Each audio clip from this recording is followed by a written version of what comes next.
now is Bread of His Presence with your host, Pastor Cameron Uri, Senior Pastor and Bible Teacher at Renton Park Chapel in Renton, Washington. Well, greetings and welcome to Bread of His Presence. You know, over the past several weeks, we've been taking a look at what it meant to be a disciple of a rabbi in the first century world of Jesus. And we've been doing that because we want to better understand what it is that Jesus expects of true disciples, because we want to be true disciples. And if you were to sum up discipleship in one word, that word would be imitation. Because in everything a disciple did, his goal was to be just like his rabbi. You know, just recently I was watching one of my favorite detective shows, Monk, and, the detective in this show, Adrian Monk, he's a very nervous, very quirky man. He has OCD to the extreme, and it's kind of interesting to watch this show because his OCD actually plays into his ability to solve cases that are completely baffling to the police. But in this particular episode, he had just recently solved a very high-profile case that made huge news. And so there was a desire to make a movie about the case, with an actor being hired to play the role of Adrian Monk. And so the actor wants to follow Monk around to learn everything about him so that he can accurately portray him on screen.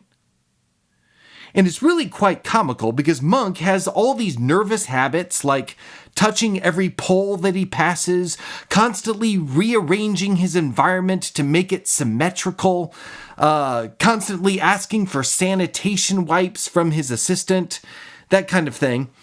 And so the actor tries to imitate all of this, learning to move like Monk, dress like Monk, think like Monk.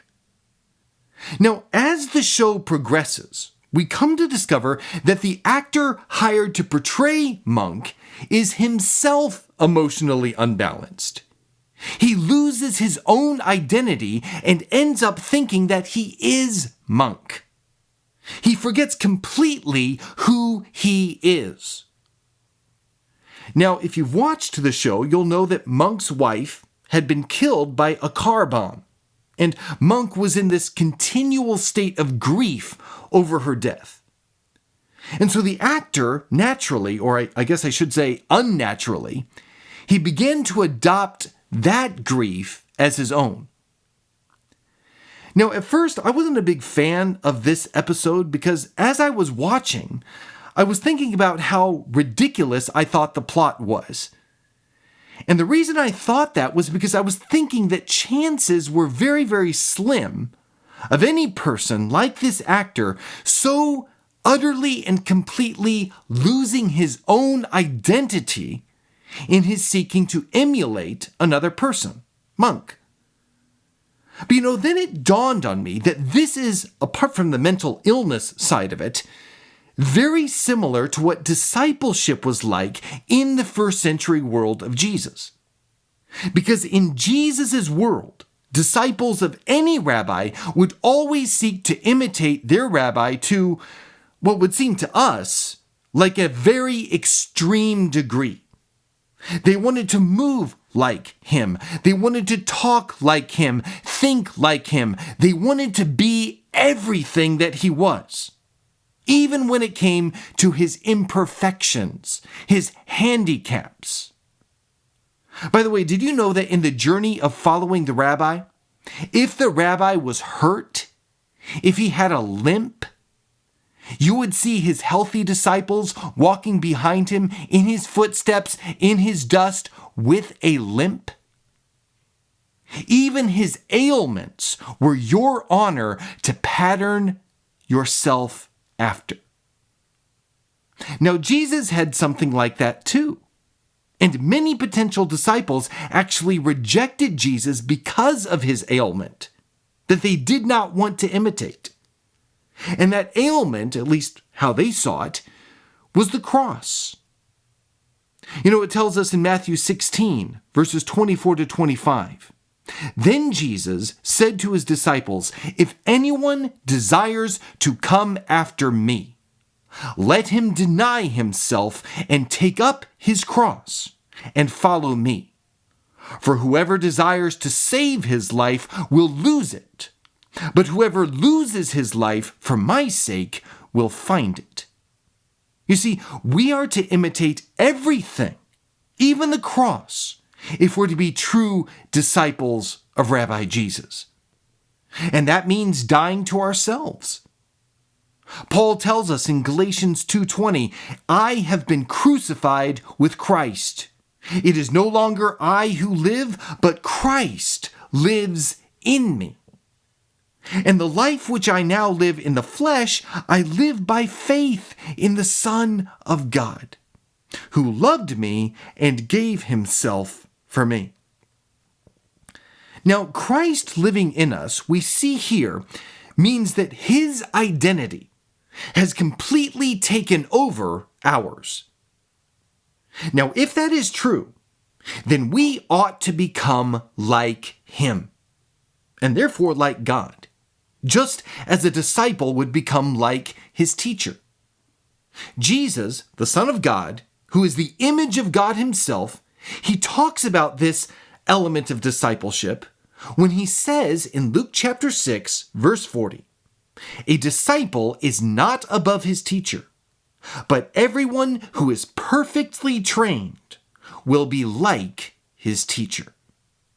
And so, if we are a disciple of Christ, then our lives must be centered around becoming like him. 1 John 2, 1 through 6 says, "My little children, these things I write to you, so that you may not sin. And if anyone sins, we have an advocate with the Father, Jesus Christ the righteous. And he himself is the propitiation for our sins, and not for ours only, but also for the whole world. Now by this we know that we know him, if we keep his commandments. He who says, 'I know him,' and does not keep his commandments is a liar, and the truth is not in him. But whoever keeps his word, truly the love of God is perfected in him. By this we know that we are in him. He who says he abides in him ought himself also to walk just as he walked." You see, we're to walk just like Jesus walked, sinlessly, and after the same pattern. In this way, we become the very image of Christ in the world. Paul, who had been a part of the whole rabbinical system, I think he has this in mind when he calls for the Corinthian church to imitate him. Now, some may think that's arrogant because we're not supposed to be like Paul, we're supposed to be like Jesus. But what we miss is that none of these people had a New Testament, not even the Gospels. What they had was Paul, who had encountered Jesus on that Damascus road, who had learned from the apostles and the other eyewitnesses about Jesus. And Paul saw himself as a disciple. And so he did everything he could to pattern his life, to pattern his character after Jesus. And so he was, therefore, a walking New Testament. He was the image of his rabbi. If we look at the full verse there in 1 Corinthians 11, it reads, "Be imitators of me, just as I also am of Christ." You see, it is about becoming like Christ. But Paul recognized, just as they would have, that they needed a picture of who Jesus was. And Paul, as a disciple, he was that picture. Now that's something that you and I need to remember, because people, when they're seeking to discover who Jesus is, and are pondering whether or not he is worthy for them to follow, to give their lives to, ultimately, they look not to the scriptures as their means of discovering Jesus. No, they look to us, those who call themselves his disciples, asking, are they anything like him? And that's why the most important question that you can ask yourself is this: am I, who call myself a disciple of Jesus Christ, am I an accurate representation of who he is? Am I truly the image of Christ to the world? You know, in 1 Corinthians 15:49, Paul gives us an amazing promise when he says, just as we have borne the image of the man of dust, Adam, we shall also bear the image of the man of heaven, Jesus. And you know, embracing that promise from God to make us like his Son, and allowing him as the divine potter to shape us into the image of Christ, that's what discipleship is all about. But how does that happen? Well, the same way it happened in the first century world of Jesus. By complete submission of every area of your life to your rabbi. And that would begin with your schedule. You, as we talked about last week, lived in his dust. You attached yourself in every way you could to him. Your rabbi wasn't added to your schedule. No, he was your schedule. And you know, that's something that we often miss nowadays. Spending time with the rabbi is absolutely essential. It wasn't a once-a-week thing or a nice little supplement to their lives. No, they were with their rabbi 24 hours a day, 7 days a week, constantly listening, constantly watching, because every fiber of their beings was wrapped up in the goal of becoming just like him. Now, I say all of this because we need to understand that to be a disciple, according to the biblical definition of discipleship, it's an extraordinary, all-consuming thing. It takes a monumental amount of effort. But the problem is that in our day, and I think this has a lot to do with cheap grace theology, we see discipleship chiefly as simply our coming to believe in Jesus. And that's great. You have to have belief. You have to have faith. And we know that there are some things that ought to accompany that belief. You know, reading our Bibles, praying, joining a Bible study, going to church. Those are all great things. And I hope you're doing all of them. But the problem is that we call that discipleship. But that's not discipleship. You aren't even in the qualifying round of being a disciple, at least according to the definition of a disciple in the first century world of Jesus. The only way that you can truly become like your rabbi is to, as Jesus said, abide with him. We are to live in his presence continually. He's to be as close to us as our closest friend, even more so.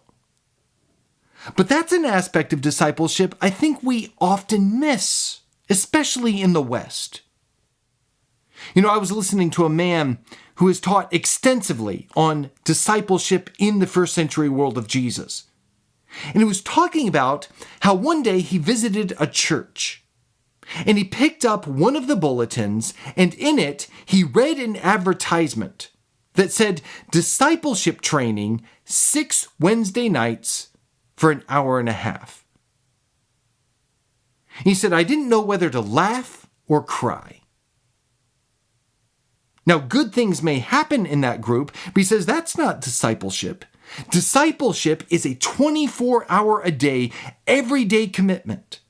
It's an all-consuming desire that finds you every moment of every day thinking about how you, as a person, as an athlete, as a student, as an artist, how you can be more like Jesus at this very moment.